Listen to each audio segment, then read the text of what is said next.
అయితే హాస్పిటల్లో ఉన్న దస్తగిరి విషయం కోసం భవానీ శంకర్తో దమయంతి ఇలా చెప్తుంది. విక్రమ్ కృష్ణ దస్తగిరికి కాపలాగా ఉంటాడంట. వాడు కళ్ళు తెరిచి నిజం చెప్తే గనక అత్త అని కూడా చూడకుండా నన్ను అరెస్ట్ చేస్తాడు. నన్నే అరెస్ట్ చేసినప్పుడు ఆటోమేటిక్గా నిన్ను కూడా అరెస్ట్ చేస్తాడు. సో పరిస్థితి అంత దూరం రాకుండా ఉండాలంటే ఇమీడియట్గా నువ్వు ఏదో ఒకటి చేయాలన్నయ్య. ప్లీజ్, కోమాలో ఉన్న ఆ దస్తగిరి కళ్ళు తెరిచేలోపే ఏదో ఒకటి చెయ్యాలి. బాగా గుర్తుపెట్టుకో. దమయంతి భవానీ శంకర్తో అంటుంటే ఇంతలో భవానీ శంకర్, అయితే వాడు కళ్ళు తెరవకుండా చేద్దాం. అర్థం కాలేదా? అంటే వాడు శాశ్వతంగా కళ్ళు మూసేలా చేద్దాం అని అంటూ ఉంటే దమయంతి నవ్వుతూ ఉంటుంది. అయితే ఇంతలో విక్రమ్ కృష్ణ తన గదిలో తాను తిరుగుతూ హాస్పిటల్లో జరిగిన విషయం గురించి ఆలోచిస్తూ ఉంటాడు. దస్తగిరి మొహంలో భయం, దమయంతి అత్తయ్య మొహంలో కంగారు రెండూ సింక్ అవుతున్నాయి. నిజంగా అత్తయ్య ఆ యాక్సిడెంట్ చేయించిందా లేదా అని తెలియాలంటే దస్తగిరి స్పృహలోకి రావాలి అని అనుకుంటుంటాడు విక్రమ్.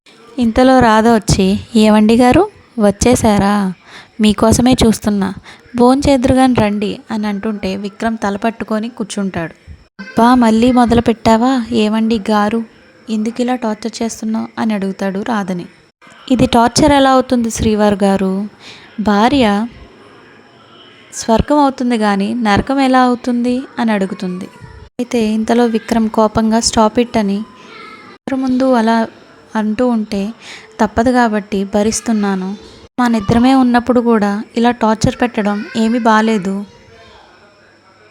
అయితే లోపల జరిగేదంతా ప్రియ తలుపు దగ్గర నుంచి చూస్తూ తనలో తాను అనుకుంటుంది, ఎస్, ఇప్పుడు గొడవ జరుగుతుంది. ఇదంతా ఫోన్ తీసుకొచ్చి వీడియో రికార్డ్ చేద్దామని అనుకుంటుంది. వీళ్ళ బండారాన్ని బయట పెట్టాలని ప్రియ అక్కడి నుంచి వెళ్ళిపోతుంది. ప్రతి మనిషి సహనానికి కూడా ఒక హద్దు ఉంటుంది.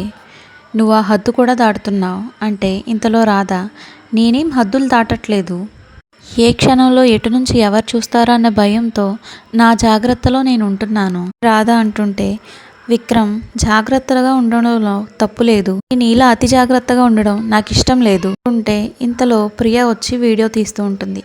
ఇది విక్రమ్ గమనిస్తాడు. వెంటనే రాధతో ప్రేమగా మాట్లాడుతున్నట్టు నటించడం మొదలు పెడతాడు.